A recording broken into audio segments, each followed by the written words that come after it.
Hi, I'm Divine Harmony with the Cosmic Insight weekly video blog for July 18th through July 24th. This is the week of the Sex God Yoga Conference. It starts on Monday, July 18th. For more information, I'll speak to that at the end of the video, but please note that the link to the conference is in the description of this video blog, and you can use the coupon code DivineHarmony20 tonight, Sunday, and I think maybe by the latest tomorrow, in order to get 20% off at the conference price. And this is women's only conference about sexuality, spirituality, how the two are interwoven in the life of women, and it's going to be pretty phenomenal. I'm actually really looking forward to hearing some of the lectures by the other participants. In addition to, you can hear mine on the Divine Feminine in Astrology. I believe I air on Thursday. So this week is a potent week, and I'll be fully self-disclosing here. I'm in a week-long shadow work training with one of my main teachers, Robert Masters. And so I'm here in Ashland. That's why the surroundings are a little different than where I usually do the video. And it's a potent week for me, and I just had my opening session, so I'm feeling very wide and open, and it's deep, and I'm very excited to be here. Oh, just did something funny there. So I think there might have been just a little blip in the video, but I'm not entirely sure. It could have just been my eyes.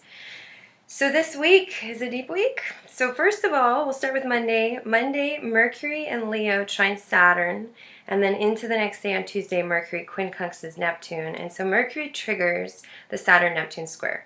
This week, both Mercury and Venus do that.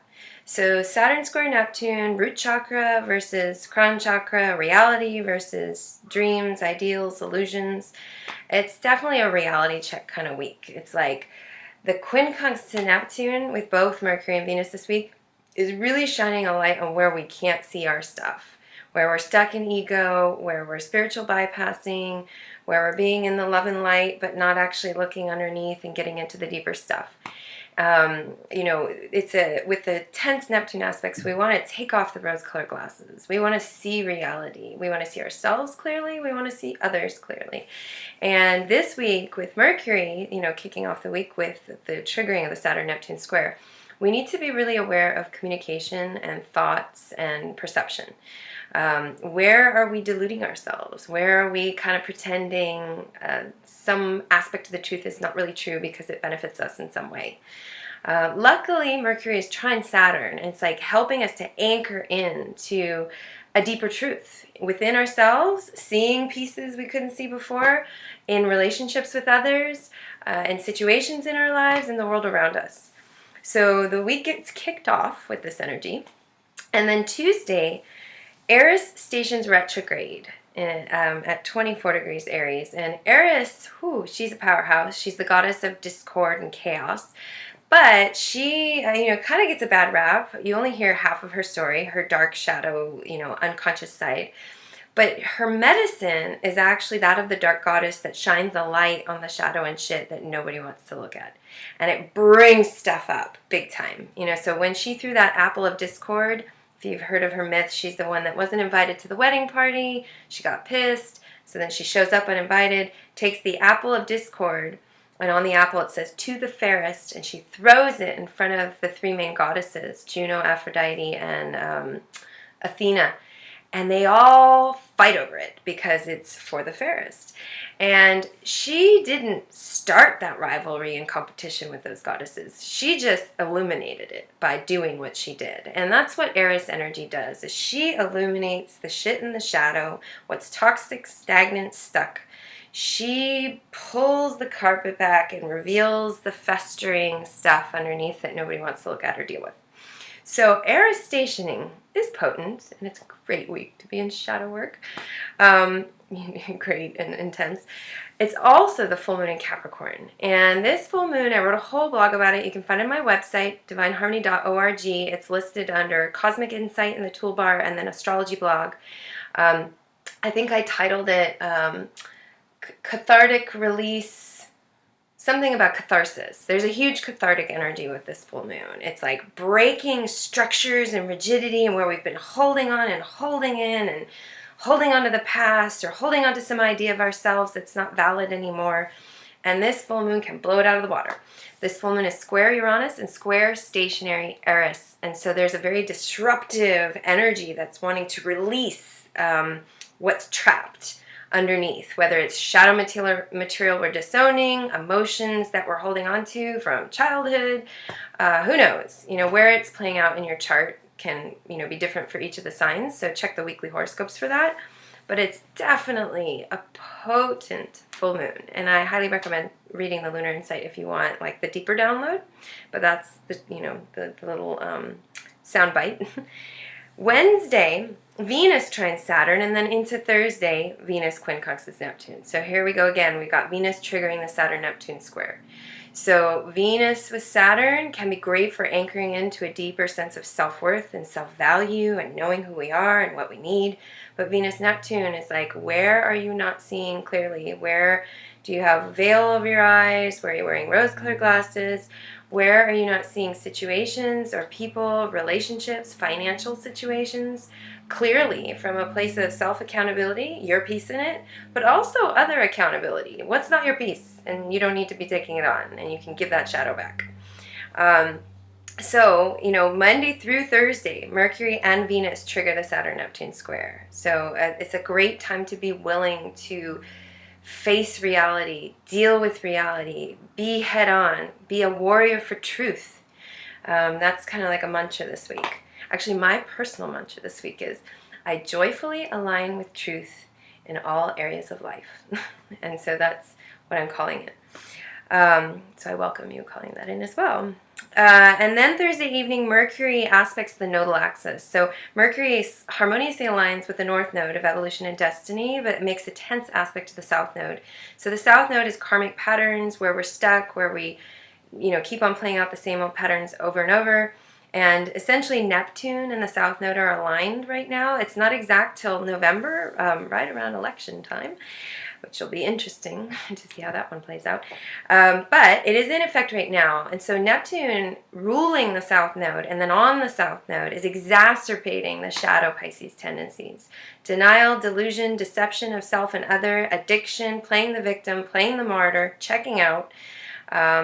Just generally not wanting to do the work, pretending you're doing the work, but you're actually not really doing the work. Using substances or other things to not have to deal with your stuff that's coming up.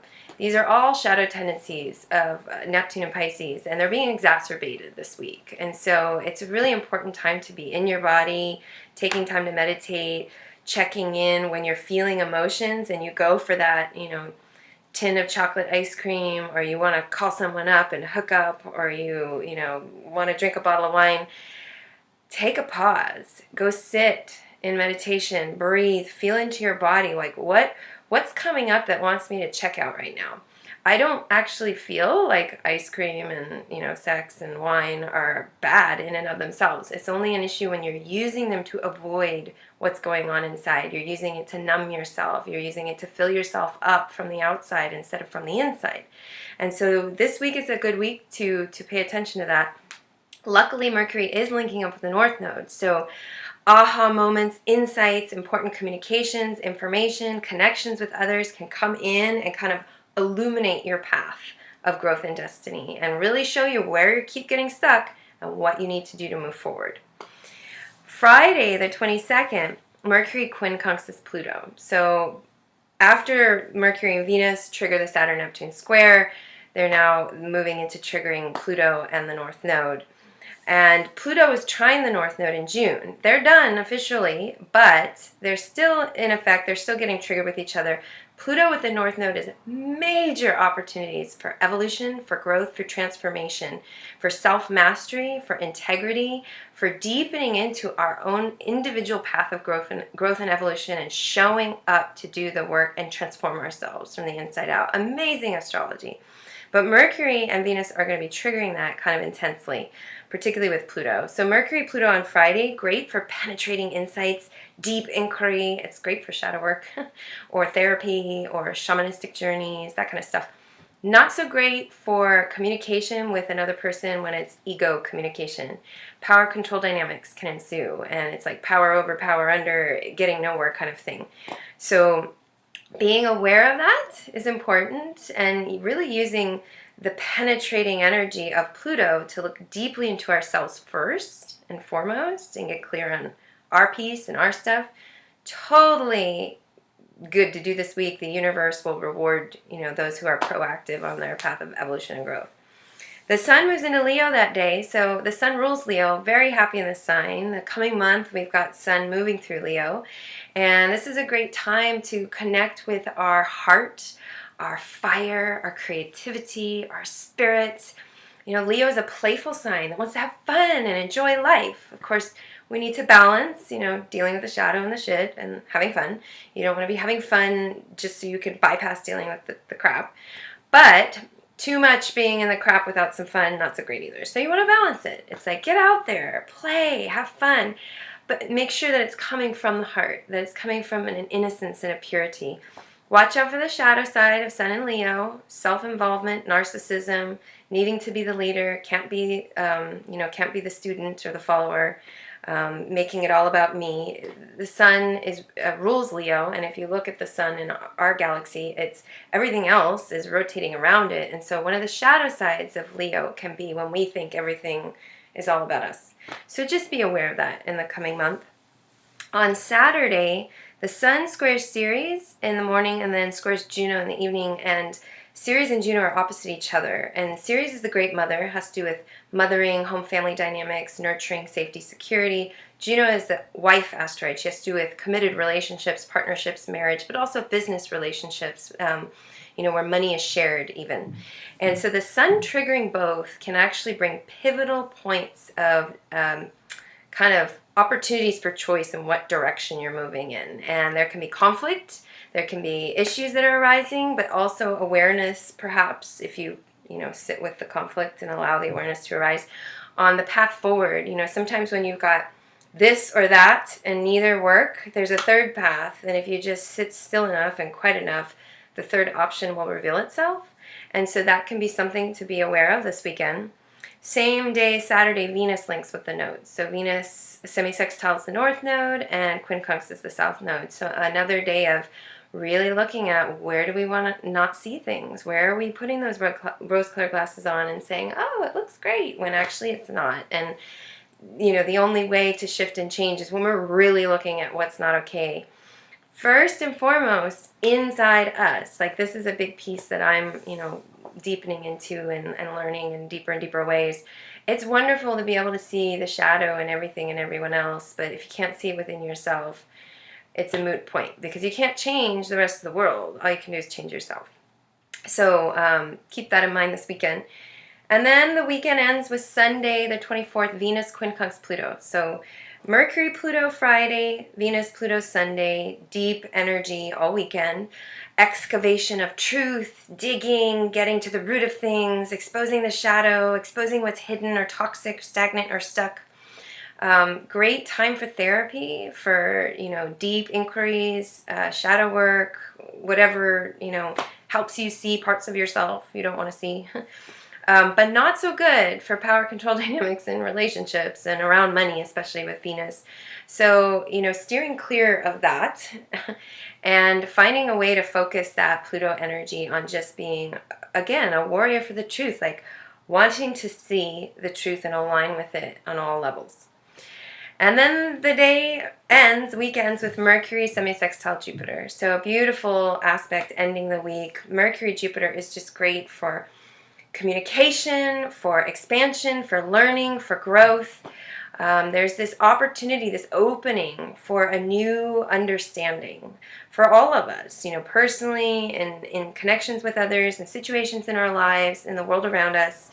But it takes both discernment and humility, which is the Virgo, and then a really anchored, rooted sense of self, which is, the highest expression of Leo. So being able to meet others from this place of like, I know who I am, I know what my truth is, I'm so aligned with it, I can't be pulled away from it. And then communicating from that place can actually bring profound transformation in situations in your life, inner and outer.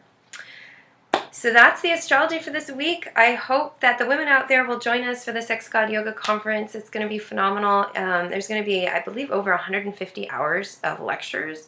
And so you don't have to listen to it all. And the next week, you get to download it and keep it. There's practices that people are offering. My talk is on the Divine Feminine Astrology, and I actually offer a guided meditation to the Great Mother as my practice offering. It's going to be great, and I'm really looking forward to listening to certain lectures as well that have piqued my interest. So the website to go to is www.whereismyguru.com, and then /sex-god-yoga. And I'll put the link in the description of the video. I'll put my coupon code down there as well. I think you have today and tomorrow, Monday the 18th, to sign up for this, and then no longer the discount price won't be available anymore. So thank you so much. I hope you have a wonderful week. I know I will. I plan on profound shifts, and I'm calling it all in with grace and ease. I recommend that you do as well. Blessings.